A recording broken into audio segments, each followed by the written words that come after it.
Bora tomar outras coisas, amiga. Amiga, vamos deixar esses homens pra lá, né? A gente vai deixar eles? Não, então a gente não vai. Mas a gente quer falar mal.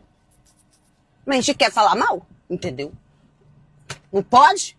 Claro que vocês vão o tempo todo perturbando o juízo da gente. Aí querem que a gente venha aqui na internet, fiquem. Quando a gente se encontra com nossas amigas, vocês querem que a gente fique falando bem de vocês. Se vocês passam o tempo todo fazendo raiva, melhore.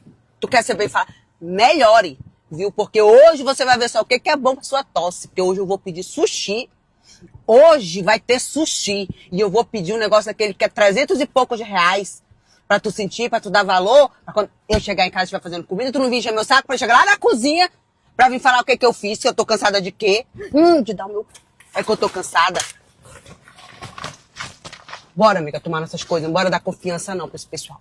Deixa esses homens pra lá. Bora cuidar de nós. A gente ganha mais. Entendeu? Ganha mais. Cadê? Tá aqui. Ai, abre a boca. As coisinhas.